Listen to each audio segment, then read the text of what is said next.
Hello friends, welcome to my channel. বন্ধুরা, আজকে আমরা যে টপিক নিয়ে আলোচনা করব তা হলো লিনিয়ার ডায়োফান্টাইন ইকুয়েশন। তো লিনিয়ার ডায়োফান্টাইন ইকুয়েশন শুরু করার আগে আমরা ছোট্ট একটা এক্সাম্পল দেখব, যাতে আমাদের বুঝতে সুবিধা হয়। যদি আমি এক্সাম্পলটা পরে একটু বুঝিয়ে দেব, তো বলি আসলে লিনিয়ার ডায়োফান্টাইন ইকুয়েশন। যে লিনিয়ার ডায়োফান্টাইন ইকুয়েশন কি, যে suppose a b c are integers and a b equal d, অর্থাৎ the gcd of a b equal d, then the linear Diophantine equation ax plus by equal c. Suppose আমরা যদি চিন্তা করি যে আমাদের একটা এরকম 561x, তারপর হচ্ছে 171y ইজ ইকুয়াল 6। তাহলে আমরা চিন্তা করতে পারি এটা হচ্ছে a, এটা হচ্ছে b, এটা হচ্ছে c। তো এটাই এখানে বলা হয়েছে যে সাপোজ a b c আর integers and the GCD of a b equal d, অর্থাৎ এই যে 561 অ্যান্ড 171 এর আমরা জিসিডি বের করবো, তাকে আমরা মনে করলাম হচ্ছে ডি। সেটা যে কোনো নাম্বার হইতে পারে 2 3 4 5 6 so on. Then the linear Diophantine equation a x plus b y, দেখো a x plus b y equal c has a solution if and only if d divides C.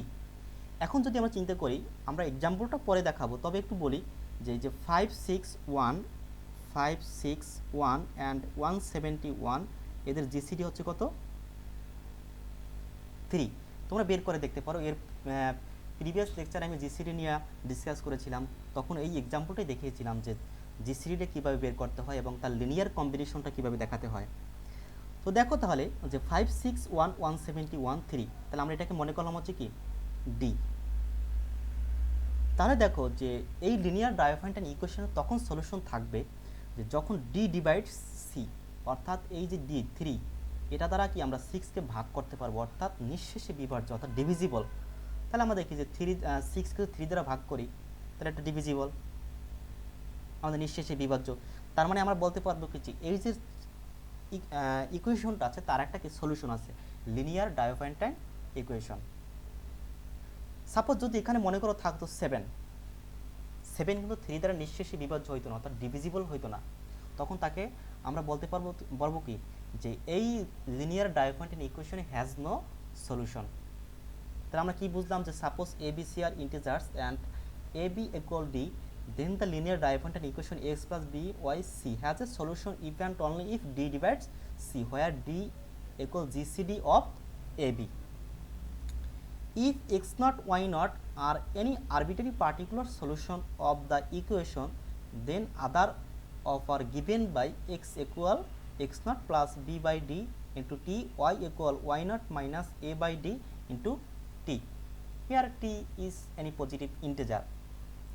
ওকে, এখন দেখো যে এখানে এক্স নট ওয়াই নট, আমরা এক্সাম্পলটা যখন দেখাবো তখন তোমরা আরেকটু ক্লিয়ার হবা যে এখানে এক্স নট ওয়াই নট কোথা থেকে আসবে। অর্থাৎ আমরা প্রিভিয়াস লেকচারে যখন দেখছিলাম যে যে জিসিডি লিনিয়ার কম্বিনেশন, অর্থাৎ জিসিডি লিনিয়ার কম্বিনেশনটাকে কীভাবে লিখি আমরা, তো ওই লিনিয়ার কম্বিনেশন থেকে আমরা একটা মান বের করব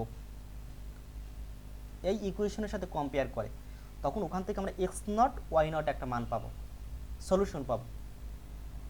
তাহলে আমাদের এক্স নট ওয়াই নট যদি একটা পার্টিকুলার সলিউশন হয়, তাহলে আমরা যে আদার সলিউশনগুলো এখান থেকে আমরা বের করতে পারবো। তাহলে এটা হচ্ছে কি আমাদের জেনারেল সলিউশন।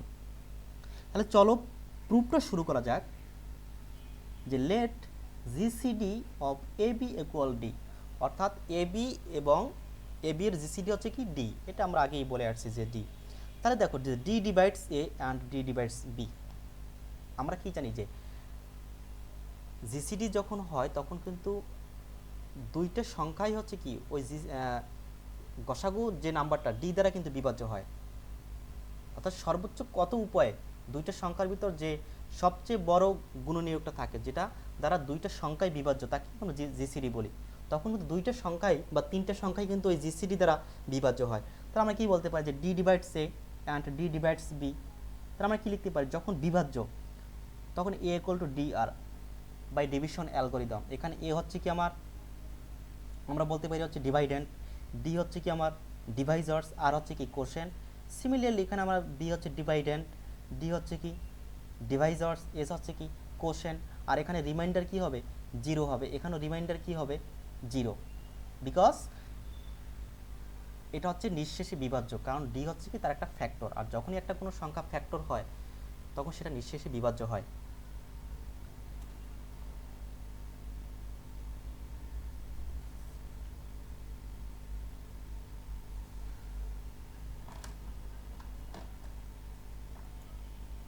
এখন দেখো যে let the divergent equation x plus B y equal c has a solution x not y not, then a x not plus B y not equal c. যেহেতু হচ্ছে সলিউশন, তার মানে ওই মান দ্বারা এই ইকুয়েশনটা কী হবে, সিদ্ধ হবে। তো আমরা এখানে x not plus B y not equal to C.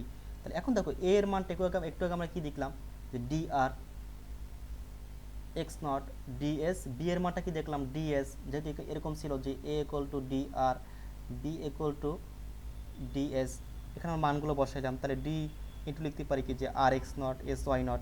এখন দেখো এখানে যে c is divisible by d, then we conclude that c is a multiple of d. আর মাল্টিপল কি সেটা আমরা কিন্তু ফার্স্ট লেকচারে কিন্তু আমরা দেখছিলাম যে আসলে মাল্টিপল জিনিসটা কি, গুণিতক, যেটা আমরা বাংলায় বলি গুণিতক। তাহলে ডি ডিভাইডস সি, অর্থাৎ যেমন আমরা বলতে পারি যে টু এর মাল্টিপলগুলো কি, যেমন 2 4 6 8, কারণ হচ্ছে এই যে 4 2 দ্বারা ডিভিজিবল, 6 ডিভিজিবল, 8 ডিভিজিবল, আর সো ওয়ান। এটা হচ্ছে মাল্টিপল অফ এ নাম্বার। এখন আমরা দেখি যে সাফিসিয়েন্ট কন্ডিশনটা কি, যে sufficient condition suppose D divide C. এখানে আমরা দেখলাম যে ডি ডিভাইড সি, তাহলে সি ইকুয়াল টু আমরা কি লিখতে পারি, ডিটি বাই ডিভিশন অ্যালগরিদম। এখানে রিমাইন্ডার হচ্ছে জিরো, তাহলে for all T belong Z, এখানে জেড হচ্ছে, টি হচ্ছে কি যে কোনো একটা ইন্টিজার হইতে পারে। এবং আরও আমরা কি জানি, দেখো ডি ইকুয়াল টু হচ্ছে কি এ বি, কারণ ডি হচ্ছে কি যে এ বি এর জিসিডি গিভস দেওয়াই আছে আমাদের। তাহলে আমরা এটাকে কীভাবে লিখতে পারি, যে d equal to a M plus B n for some m n belongs z. এখন দেখো এই যে ডি, এটা হচ্ছে জিসিডি আমাদের, আর এই জিসিডিকে আমরা লিনিয়ার কম্বিনেশন আকারে লিখতে পারি। কিন্তু আমরা আমাদের প্রিভিয়াস একটা লেকচার আমরা এক্সাম্পল দিয়েছিলাম, তখন আমরা দেখাইছিলাম যে একটা জিসিডিকে কীভাবে লিনিয়ার কম্বিনেশন আকারে লেখা যায়। তো ওখান থেকে তোমরা দেখে নিও।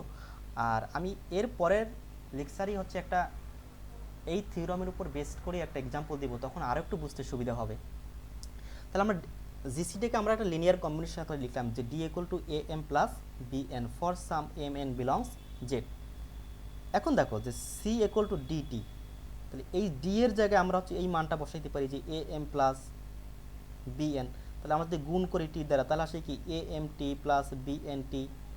এটাকে যদি আমরা 1 নাম্বার দিই মনে করো, তোমার চিন্তা করো, তাহলে এই যে 1 নংয়ে আমরা ডি এর মানটা বসাবো। তাহলে আমাদের এখানে কি আসে যে A M T plus B N t. তাহলে সি ইকুয়াল টু আমরা কি লিখতে পারি, a n to m T plus B n to n t. তাহলে সি ইকুয়াল টু লেখা যায় যে এ x not plus B y naught. তাহলে x not y naught are solution of divergent equation. এখন সেকেন্ড পার্ট আমরা দেখি যে let x prime y prime are other solution of x plus B Y C. এখন আমরা কিন্তু general solution থেকে দেখছি যে এক্স নট ওয়াই নট আগে একটা আমরা সলিউশন বের করব, তারপর আরও আমাদের জেনারেল সলিউশন আসবে, আরও সলিউশন আসবে। আমরা এক্স নট ওয়াই নট চিন্তা করলাম, তাহলে দেখো যে এক্স নট যদি একটা সলিউশন হয়, যদি এক্স প্রাইম হয়, তখন আমরা কি লিখতে পারবো যে এ x prime B Y prime equal to কি সি। তাহলে দেখো এই দুইটার আমি এটাকে এভাবে লিখলাম যে সি, এই দুইটা রাইট হ্যান্ড সাইড কি ইকুয়াল এবং লেফট হ্যান্ড সাইড ইকুয়াল। তাহলে হচ্ছে আমরা কি লিখতে পারি যে এ x not plus B y not equal to কি a x prime plus B Y prime. এখানে GCD of a b equal to d, d divides a and d divides b, that means a equal d r b equal d r. তো এখানে যদি আমরা একটু side change করি, অর্থাৎ এগুলোকে একপাশে নিয়ে আসি, তাহলে a x naught minus a y naught এরকম চলে আসে। তাহলে আমরা এ কমন নিলে a x prime minus x naught b y naught minus y prime, তাহলে এ এর মানটা কি ডি আর, বি এর মানটা কি ডি এস, তাহলে ডি আর ডিএস, তাহলে এখানে উভয় পক্ষ থেকে আমার ডি ক্যান্সেল, তাহলে আমাদের এখানে থাকে কি